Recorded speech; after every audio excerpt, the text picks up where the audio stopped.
अस्सलाम वालेकुम students, welcome back. Sorry, last video के अंदर जो है वो कुछ टेक्निकल प्रॉब्लम की वजह से जो है ना वो वीडियो कंप्लीट रिकॉर्ड नहीं हो सकी। मैंने जो है वो वीडियो रिकॉर्ड की थी, लेकिन शायद किसी वजह से ना वहाँ पर रिकॉर्डिंग सही तरीके से नहीं हो सकी। चलें, खैर हम इसको जो है वो कंटिन्यू करते हैं। प्रीवियस वीडियो में जो है वो 27 तक आई थिंक जो है वो एमसीयूज हमारे डिस्कस हो गए थे। नेक्स्ट इसको हम डिस्कस करते हैं। Which of following type of T cells are required for the activation of B cells. तो बच्चों ये चीज़ ना फेडरल की बुक पे लिखी हुई है कि जो आपके पास कोई भी पैथोजन जब सेल के अंदर आता है ना, तो उस पैथोजन को जो मैक्रोफेजेस होते हैं वो फैगोसाइटोसिस के प्रोसेस से इनगल्फ कर जाते हैं, खा जाते हैं इनको, ठीक है। तो जब उसको खा जाएंगे उसके बाद उनके स्ट्रक्चर के कुछ वो कंपोनेंट अपने सेल के ऊपर ना रिप्रेजेंट कर लेते हैं, तो तभी हम मैक्रोफेज को बोलते हैं। ये एंटीजन रिप्रेजेंटिंग सेल है, ठीक है। तो जब ये पैथोजन के कुछ स्ट्रक्चर्स को अपने ऊपर रिप्रेजेंट करवाता है, तो फिर ये मैसेज भेजता है हेल्पर टी लिम्फोसाइट को। तो हेल्पर टी लिम्फोसाइट आता है और आके ये हेल्पर टी लिम्फोसाइट इसके साथ जैसे ही ज्वाइन करेगा तो वो इस एंटीजन को रीड कर लेगा और फिर ये मैसेज भेजेगा दो तरह के सेल्स को। एक ये भेजेगा प्लाज्मा क्लोन बी सेल को, ताकि वो इस एंटीजन के अगेंस्ट एंटीबॉडी बना सकें, और दूसरा ये भेजेगा साइटोटॉक्सिन टी लिम्फोसाइट को। तो डेफिनेटली यहाँ पर उसने बच्चे पूछा हुआ है which of following type of T cells are required for the activation of B cell. तो मैंने आपको बता दिया ये हेल्पर टी सेल्स हो जाएंगे, अल्फा ऑप्शन करेक्ट है। What is the fate of neurotransmitter of the transmission of nerve impulse. तो नर्व इम्पल्स बच्चों जो है वो गुजर चुकी है, उसके बाद न्यूरोट्रांसमीटर के साथ क्या होगा। तो इसका करेक्ट ऑप्शन डेल्टा है। न्यूरोट्रांसमीटर जो होते हैं उनको तोड़ दिया जाता है एंजाइम की मदद से। आपने एक चीज पढ़ी भी होगी कि एसिटाइल कोलिन जो है ये एक न्यूरोट्रांसमीटर है, और इसको नर्व इम्पल्स गुजरने के बाद एक एंजाइम की मदद से तोड़ दिया जाता है। उस एंजाइम का नाम है एसिटाइल कोलिन एस्टरेज। तो बाकी भी न्यूरोट्रांसमीटर के लिए इसी तरीके से बच्चों जो है वो ब्रेक डाउन करने वाले एंजाइम होते हैं, ताकि इन एसिड जो न्यूरोट्रांसमीटर है इनको उस जगह से हटा दिया जाए, खत्म करवा दिया जाए, और नर्व इम्पल्स के लिए न्यूरोट्रांसमीटर आके पोस्ट साइनेप्टिक मेम्ब्रेन के ऊपर बाइंड कर सकें। नेक्स्ट बच्चों, which immediate change is brought about in the post synaptic membrane on the binding with excitatory neurotransmitter. बच्चे एक्साइटेटरी न्यूरोट्रांसमीटर जो होता है ये excitatory post synaptic potential create करता है पोस्ट साइनेप्टिक मेम्ब्रेन के ऊपर, और इसका मतलब ये होता है कि न्यूरोट्रांसमीटर के बाइंड करते ही पोस्ट साइनेप्टिक मेम्ब्रेन के ऊपर सोडियम गेट जो है ना ये ओपन हो जाएंगे। जैसे ही सोडियम गेट ओपन होंगे तो बाहर से सोडियम अंदर की तरफ रश करेगा, सोडियम का इनफ्लक्स होगा। जैसे ही सोडियम का इनफ्लक्स होगा तो पोस्ट साइनेप्टिक मेम्ब्रेन के ऊपर नर्व इम्पल्स या एक्शन मेम्ब्रेन पोटेंशियल जो है वो स्टार्ट हो जाएगा। तो डेफिनेटली बच्चों इसका करेक्ट ऑप्शन होगा sodium gate open, beta option correct है। नेक्स्ट बच्चों एमसीक्यू की तरफ चलते हैं। During the conduction of nerve impulse hyperpolarization would not occur. ठीक है, नर्व इम्पल्स की कंडक्शन के दौरान हाइपर पोलराइजेशन नहीं होगी।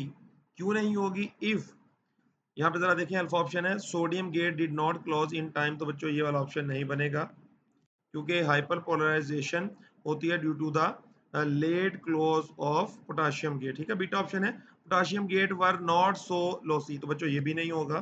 ठीक है, पोटाशियम गेट जो होते हैं ये लेट बंद होते हैं।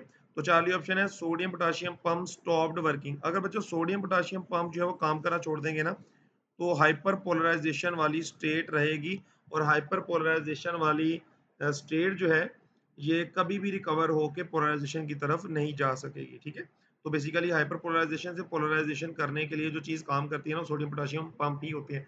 लेकिन हाइपर पोलराइजेशन स्टेट तक लाने के लिए जो चीज रिस्पॉन्सिबल होती है ना वो होता है slow slow close of voltage regulated potassium gate.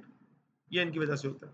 Next बच्चों, which of following is the characteristics of electrical synapse. तो बच्चों इसका डेल्टा ऑप्शन करेक्ट है, क्योंकि इलेक्ट्रिकल साइनेप के अंदर कोई भी न्यूरोट्रांसमीटर मौजूद नहीं होता।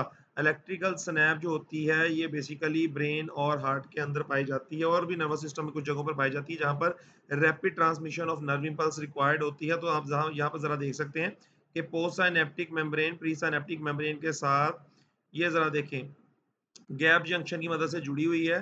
तो प्री सिनेप्टिक न्यूरॉन से जो आयंस होंगे, सोडियम आयन, वो डायरेक्ट बच्चों पोस्ट के अंदर खुद ब खुद चले जाएँगे। तो नर्व इम्पल्स बच्चों ऊपर से नीचे भी जा सकती है और नीचे से ऊपर भी जा सकती है। टू वे होती है इसके अंदर, यहाँ पर न्यूरोट्रांसमीटर की ज़रूरत नहीं होती। नेक्स्ट बच्चों, which one given below character for refractive period? बच्चों रिफ्रैक्टिव पीरियड वो पीरियड होता है ड्यूरिंग द नर्व इम्पल्स जिसके दौरान एक नर्व इम्पल्स गुजर रही होती है और दूसरे के गुजरने की गुंजाइश नहीं होती, ठीक है? तो ये आपके पास करेक्ट ऑप्शन जो है बच्चों वो आपके पास आ जाएगा अल्फा।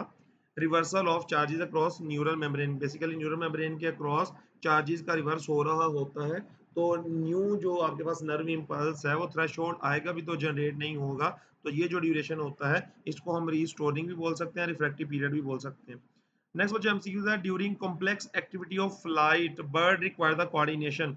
बच्चों ये चीज आपकी बुक के अंदर लिखी हुई है कि फ्लाइट का जो प्रोसेस है ना ये बहुत ज्यादा कॉम्प्लेक्स है और ये बर्ड्स काम कर रहे होते हैं। और बच्चों जो आपके पास कोई भी मूवमेंट है उसके दौरान आपके बहुत से मसल्स जो इन्वॉल्व होते हैं, उन मसल्स के दरमियान में कोऑर्डिनेशन करने के लिए ना सेरिबेलम रिस्पॉन्सिबल होता है। तो बर्ड्स के अंदर फ्लाइट एक बहुत ही कॉम्प्लेक्स कोऑर्डिनेटेड प्रोसेस है। तो डेफिनेटली बर्ड्स के अंदर सेरिबेलम, सॉरी मैंने सेरिब्रम यहाँ पर लगा दिया, सेरिबेलम ये बच्चों जो है वो रिस्पॉन्सिबल होगा ताकि वो कॉम्प्लेक्स कोऑर्डिनेटेड मूवमेंट करवा सके। ह्यूमन के अंदर ये इतना ज्यादा बच्चों डेवलप नहीं होता। Which part of the brain is actively used by mathematician trying to formulate a new equation?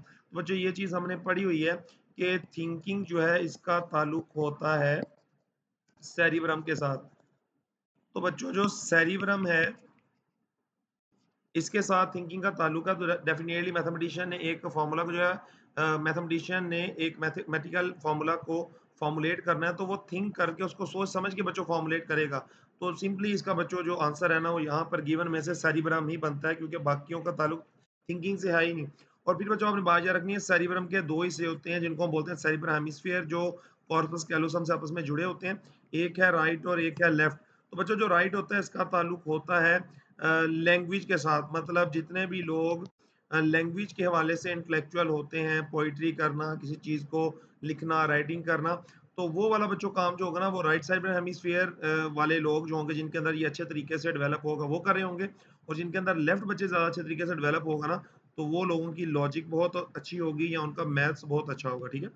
Next जरा देखें, a desert mammal faces severe dehydration, ठीक है उसको डिहाइड्रेशन हो गई है in a hot summer day, Which internal condition would lead to the secretion of ADS? Definitely बच्चों जब पानी कमी होती है तभी एडीएस सक्रिएट होता है और एडीएस सक्रिएट होने के लिए कौन सा स्टिमुलस चाहिए होता है? तो बच्चों इसका करेक्ट ऑप्शन अल्फा आएगा, high osmotic pressure of blood. तो बच्चों जब ब्लड का ऑस्मोटिक प्रेशर ज्यादा हो जाएगा due to the solute concentration blood में ज्यादा होने की वजह से, तो फिर एडीएस सक्रिएट होगा और ये बॉडी के अंदर पानी की कमी को पूरा करने के लिए किडनी के अंदर जाके ब्लड की एब्जॉर्ब सॉरी वाटर की एब्जॉर्प्शन करवाएगा वहां से। नेक्स्ट बच्चों, which disorder would be diagnosed by a doctor on seeing a patient with thick and dry skin, puffy eye and low metabolic rate? तो बच्चों डेफिनेटली ये जो चीज है ये ड्यू टू द लो थायरॉक्सन है और किसके अंदर, अडल्ट के अंदर। अगर लेटर ऑन लाइफ अडल्ट के अंदर थायरॉक्सन की बच्चों जो है वो कमी हो जाए तो होगा क्या इस कंडीशन के अंदर, ड्राइनेस बच्चों बहुत ज्यादा हो जाती है, स्किन ड्राई हो जाते हैं, हेयर फॉल हो जाता है, कॉन्स्टिपेशन हो जाती है, उसके अलावा मेटाबॉलिज्म जो है बच्चों वो बहुत ज्यादा लो हो जाएगा और ब्रेडिकार्डिया की कंडीशन हो जाएगी, मतलब हार्ट भी सही तरीके से proper 72 time per minute beat नहीं करेगा, मतलब कम अमाउंट के साथ जो है वो बीट करेगा। तो ये बच्चों जो आपके पास डिसऑर्डर है ये है मायोक्सिडिमा। नेक्स्ट आपके पास है choose the one related to hypoparathyroidism. बच्चों हाइपोपैराथायरिडिज्म का मतलब है कि पैराथॉर्मोन जो है वो कम रिलीज हो रहा है। बच्चों ये चीज क्लियर कट हर एक स्टूडेंट को पता होगी कि पैराथॉर्मोन जब कम रिलीज होता है तो ब्लड के अंदर कैल्शियम की कमी हो जाती है और बच्चे जब ब्लड के अंदर कैल्शियम की कमी रहेगी तो मस्कुलर टेटनी जो है बच्चों उसके चांसेस ज्यादा हो जाते हैं। डेल्टा ऑप्शन इसका करेक्ट है। नेक्स्ट एमसीक्यू था, चूज द मिसमैच पेयर। तो बच्चे यहाँ पर अल्फा ऑप्शन करेक्ट है, ग्रेफियन फॉलिकल एस्ट्रोजन रिलीज करते हैं, प्रोजेस्टेरोन रिलीज नहीं करते। बाकी अगर आप पेयर देखें तो वो बच्चों मैच्ड हैं। नेक्स्ट एमसीक्यू जरा देखें, विच of following is an example of negative feedback. तो जो नेगेटिव फीडबैक क्या होता है, जिसके अंदर एक चीज के ज्यादा होने से दूसरी चीज कम हो रही हो। तो aggregation of platelets during wound healing नहीं बच्चों, वॉन्ड हीलिंग आएगा, ये गलत लिखा हुआ है यहाँ पर। जब जख्म हो गया उसके बाद ब्लड जो है वो क्लॉट कर रहा है तो बच्चों जितने ज्यादा प्लेटलेट्स होंगे उतनी अच्छी हीलिंग अच्छी होगी, इसका मतलब है पॉजिटिव फीडबैक है। लेबर कॉन्ट्रैक्शन बच्चों ड्यूरिंग बर्थ है, ये भी एक पॉजिटिव मैकेनिज्म होता है क्योंकि जितनी ज्यादा कॉन्ट्रैक्शन होगी उतना ज्यादा ऑक्सीटोसिन रिलीज होगा, जितना ज्यादा ऑक्सीटोसिन हार्मोन रिलीज होगा उतनी ज्यादा मजीद फिर कॉन्ट्रैक्शन स्ट्रॉन्ग होती जाएंगी। मिल्क सिक्रीशन ड्यूरिंग सकलिंग बच्चों ये भी पॉजिटिव है क्योंकि बेबी जिस तरीके से मदर की मेमोरी ग्लैंड को सक करेगा, जितनी जो है उसकी सकलिंग स्ट्रांग होगी उतना ऑक्सीटोसिन ज़्यादा रिलीज़ होगा, जितना ऑक्सीटोसिन ज़्यादा रिलीज़ होगा उतनी मिल्क की बच्चों इजेक्शन ज़्यादा होती जाएगी, पॉजिटिव है। कंट्रोल ऑफ बॉडी टेम्परेचर तो ये बच्चों नेगेटिव फीडबैक मैकेनिज्म से कंट्रोल होता है। आपने ये चीज़ पढ़ी होगी कि जब बॉडी का टेम्परेचर ज़्यादा होने लगता है तो बॉडी के अंदर उस टेम्परेचर को कम करने के लिए कूलिंग मैकेनिज्म स्विच ऑन हो जाती है और अगर बॉडी टेम्परेचर लो होने लगे तो बॉडी के अंदर वार्मिंग मैकेनिज्म स्विच ऑन हो जाते हैं। Most of the carbon dioxide in blood is transported via bicarbonate ion. Choose the event not taking place during gas exchange at tissue level. तो tissue level के ऊपर in following में से कौन सा इवेंट नहीं होगा? फॉर्मेशन ऑफ HHB तो बच्चों हीमोग्लोबिनिक एसिड बनता है टिश्यू लेवल पे। फॉर्मेशन ऑफ सोडियम बाइकार्बोनेट ये भी बच्चों बनता है। फॉर्मेशन ऑफ ऑक्सी हीमोग्लोबिन ये बच्चों टिश्यू लेवल के ऊपर नहीं बनता, ये लंग्स लेवल पे बनता है, तो चार्ली ऑप्शन करेक्ट होगा। और क्लोराइड शिफ्ट ये भी बच्चों टिश्यू लेवल के ऊपर हो रहा होता है जिसको हम हैमबर्गर फिनोमिना भी बोलते हैं। नेक्स्ट बच्चों एमसीक्यूज है all are related to X except तो बच्चों एक्स यहाँ पर रिप्रेजेंट कर रहा है इंटर न्यूरॉन को, एसोसिएटिव न्यूरॉन को, रिले न्यूरॉन को। तो बच्चों इंटर न्यूरॉन जो होता है उससे कौन सी चीज रिलेटेड नहीं है आपने वो फाइंड करनी है। It pass information to brain definitely बच्चों ये काम इंटर न्यूरॉन करते हैं क्योंकि जो कोई भी मैसेज इंटर न्यूरॉन की तरफ आता है तो फिर स्पाइनल कॉर्ड के इंटर न्यूरॉन दूसरे इंटर न्यूरॉन को और तीसरे इंटर न्यूरॉन को इस तरीके से इंटर न्यूरॉन से होता हुआ स्पाइनल कॉर्ड मैसेज ब्रेन की तरफ ले जाता है। It pass information to sensory neuron तो बच्चों ये सेंसरी न्यूरॉन को इंफॉर्मेशन पास करता है नहीं, ये सेंसरी इंफॉर्मेशन से सिर्फ इंफॉर्मेशन लेता है, ये वाला काम बच्चों ये नहीं करता। It synapse with axon of sensory neuron तो बच्चों डेफिनेटली ये सेंसरी न्यूरॉन के साथ ही इसके इंटर न्यूरॉन के डेंड्राइट साइनेप्स बनाते हैं। It present in grey matter तो ये बच्चों इससे रिलेटेड है, इसका मतलब है इससे कौन सा रिलेटेड नहीं था, बीटा ऑप्शन बच्चों इससे रिलेटेड नहीं था। Which one is the function of plasma membrane protein बच्चों प्लाज्मा मेम्ब्रेन की जो प्रोटीन होती है ना बेसिकली इसका काम होता है आयंस की मूवमेंट करवाना अक्रॉस द प्लाज्मा मेम्ब्रेन। तो हम ऑप्शन के अंदर बच्चों यही फाइंड करेंगे। अल्फा ऑप्शन है restrict entry of polar molecule ये बच्चों लिपिड का काम होता है, प्रोटीन का काम नहीं है। Prevention of freezing during cold weather ये भी बच्चों लिपिड का काम है। Movement of ion in and out of cell तो बच्चों बीटा ऑप्शन चार्ली ऑप्शन जो है यहाँ पर करेक्ट हो जाएगा क्योंकि आयंस की मूवमेंट का ताल्लुक इसी के साथ है क्योंकि मेम्ब्रेन में जो प्रोटीन है ये गेट चैनल कैरियर और पंप की तरह काम करती है। डेल्टा ऑप्शन है मेंटेनेंस ऑफ मेम्ब्रेन फ्लेक्सिबिलिटी ये भी बच्चों लिपिड का काम होता है। A lizard detach its tail when attacked by a predator. This is the example हो बच्चों lizard का अपनी टेल को कट कर देना ये एक फिनोमिना होता है, इसको हम बोलते हैं ऑटोटॉमी। तो ऑटोटॉमी बेसिकली क्या है, किसी भी ऑर्गेनिज्म की अपनी विल से किसी चीज को कट कर देना। तो बच्चों करेक्ट ऑप्शन यहाँ पर आ जाएगा ऑटोलाइसिस, सेल्फ कटिंग, सेल्फ जो है वो किसी भी चीज को ब्रेक कर देना। नेक्स्ट ऑप्शन है choose the option showing the correct set of characteristics for the intermediate filament. तो बच्चे यहाँ पर आपके पास चार ऑप्शन है, चार ऑप्शन में पहले तो वैसे ही गलत हो जाएंगे ना क्योंकि बच्चों जो इंटरमीडिएट फिलामेंट है इसकी कंपोजिशन ट्यूबलिन होती है। फिर आपने ये देखना कि इंटरमीडिएट फिलामेंट काम क्या कर रही है, तो बच्चों इनका काम साइक्लोसिस होता है। तो आप यही तमाम बच्चों ऑप्शन का आपस में कंपैरिजन करके डेल्टा ऑप्शन करेक्ट कर देंगे क्योंकि मसल कॉन्ट्रैक्शन का ताल्लुक बच्चों माइक्रोफिलामेंट से होता है, वो इंटरमीडिएट फिलामेंट से नहीं होता।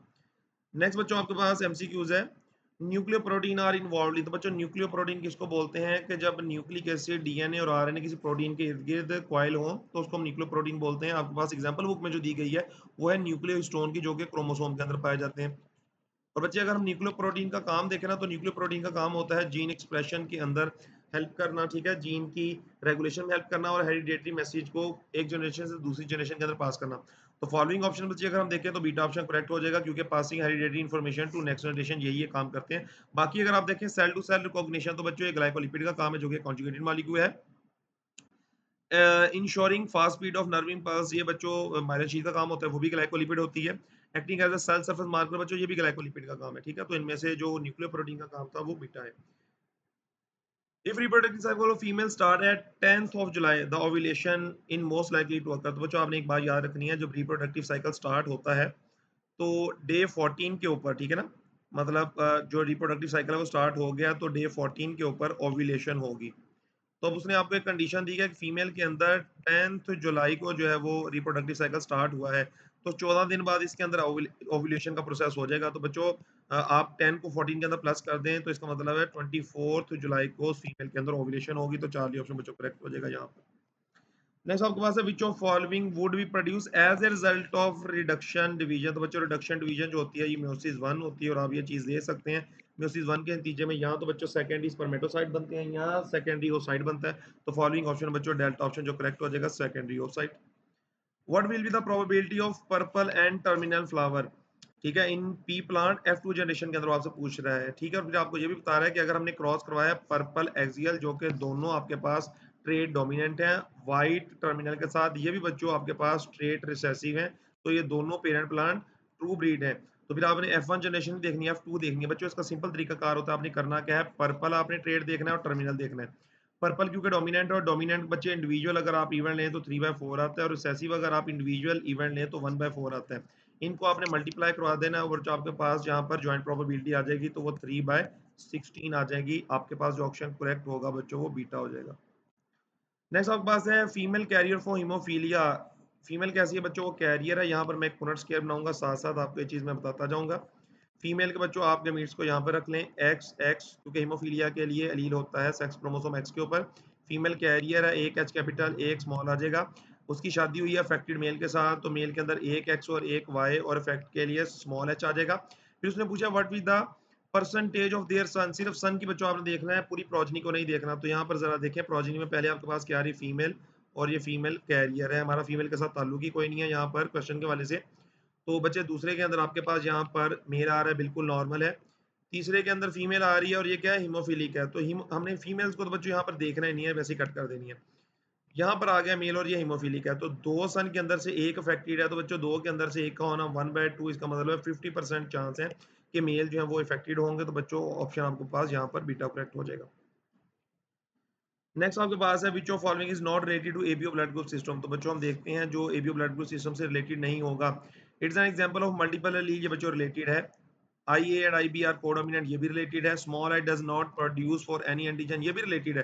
तो डेल्टा ऑप्शन डेफिनेटली बच्चों करेक्ट हो जाएगा, क्योंकि ABO blood group system Mendel's law को ओबे नहीं करते। क्यों? क्योंकि मेंडल्स लॉ के अंदर बच्चों सिर्फ हमें मिलती है कंप्लीट डोमिनेंस, जबकि एबीओ ब्लड ग्रुप सिस्टम के अंदर एक तो बच्चों हमें कोडोमिनेंस भी मिलती है, और साथ में कोडोमिनेंस कंप्लीट दोनों होती हैं इसके अंदर, और साथ में बच्चों हमें एक जीन के जो है वो ये भी पता चले कि दो से ज्यादा भी अलील हो सकते हैं, जो कि मेंडल एक्सप्लेन नहीं कर रहा था। विच of following option is correct for pattern baldness. बच्चों जो पैटर्न बार्डनेस है ना, ये ऑटोसोमल होती है, ऑटोसोम की वजह से है। और दूसरी बात ये है, ये एक सेक्स इन्फ्लुएंस ट्रेट है। कुछ जेंडर के अंदर ये ज्यादा होती है, कुछ में कम होती है। तो बार्डनेस मेल में ज्यादा होती है, फीमेल में ज्यादा होती है, due to the hormonal difference. तो बच्चों यहाँ पर आपके पास करेक्ट डिफरेंस जो है ऑप्शन आ जाएगा बीटा ऑप्शन, क्योंकि मेल में टेस्टोस्टेरोन ज्यादा होने की वजह से मेल के अंदर ये बच्चों जो बीमारी है, ये डोमिनेंट एलील की वजह से होती है। फीमेल के अंदर एस्ट्रोजन हार्मोन होता है, टेस्टोस्टेरोन नहीं होता, तो फीमेल के अंदर ये ऑटोसोमल रिसेसिव होती है। You must have often heard about the hamstring injury of player. Which of following is correct about hamstring muscle? बच्चों hamstring muscle जो होता है वो थाई की पीछे वाली साइड पे पाया जाता है, और ये कैसा मसल है जो आपके नी ज्वाइंट के ऊपर बेंडिंग करवाता है। तो बच्चों वो मसल जो किसी भी ज्वाइंट के ऊपर बेंडिंग करवा दे। 53 की जो है वो हम बात करें, तो इसमें हैमस्ट्रिंग मसल के बारे में उसने पूछा। बच्चों हैमस्ट्रिंग मसल जो होता है ये हमारी थाई की बैक साइड पे पाया जाता है। हमने वो चीज़ देखनी है जो हैमस्ट्रिंग मसल के वाले से ठीक है। तो अल्फा ऑप्शन है, it is an extensor muscle. बच्चों एक्सटेंसर नहीं है, फ्लेक्सर मसल होता है और नी के ऊपर बेंडिंग करवाता है, ठीक है। तो ये ऑप्शन नहीं होगा। बीटा ऑप्शन है, it's insertion is on tibia. बच्चों इसकी इंसर्शन जो होती है वो फिबुला के टॉप के ऊपर होती है, उसके प्रोक्सिमल रीजन पे होती है। चार्ली ऑप्शन है, originate from pelvic girdle. Definitely बच्चों ये पेल्विक गर्डल की जो इशियम बोन होती है वहां से ओरिजिनेट होता है, और ये फीमर के साथ जुड़ा हुआ होता है। तो बच्चों चार्ली ऑप्शन इसका करेक्ट है। डेल्टा क्या है, originate from ilium and femur, ठीक है। तो बच्चों ओरिजिनेट ये इलियम से नहीं होता, मैंने आपको पहले बता दिया, एशियम बोन से होता है। नेक्स्ट एमसीक्यू है, choose the correct for muscle in relax position. तो बच्चों इसका बीटा ऑप्शन करेक्ट है, क्योंकि रिलैक्स स्टेट के दौरान ही एच रीजन जो है वो ब्रॉड होता है, विजिबल होता है। बाकी ये तीनों जो ऑप्शन है बच्चों ये कॉन्ट्रैक्शन के दौरान है, मतलब एक्टिन का जो साइड का एक्सपोज होना ये रिलैक्स के दौरान नहीं होता, ये कॉन्ट्रैक्शन के दौरान होता है। फॉर्मेशन ऑफ क्रॉस ब्रिजेस ये भी कॉन्ट्रैक्शन के दौरान है, और कैल्शियम का रिलीज साइटोसोल के अंदर ये भी कॉन्ट्रैक्शन के दौरान है। लास्ट बच्चों एमसीक्यूज है, children of mason do not inherit strong muscle developed by the father. तो डेफिनेटली बच्चों को पता है जो एक्वायर्ड करैक्टर होते हैं वो पेरेंट्स से बच्चों के अंदर ट्रांसफर नहीं होते, हमेशा वही करैक्टर पेरेंट्स से बच्चों के अंदर ट्रांसफर होते हैं जो जेनेटिकल होते हैं, जो जीन्स की वजह से होते हैं, ठीक है। तो करेक्ट ऑप्शन यहाँ पर चार्ली आ जाएगा, नॉट इनहेरिटिंग एक्वायर्ड करैक्टर। उम्मीद करता हूँ बच्चों आपको ये पेपर की डिस्कशन जो है वो समझ आई होगी। हमने तमाम लॉजिक तमाम चीज़ों को यहाँ पे डिस्कस किया है। अपनी दुआओं के अंदर जो है वो याद रखिएगा। अल्लाह हाफिज़।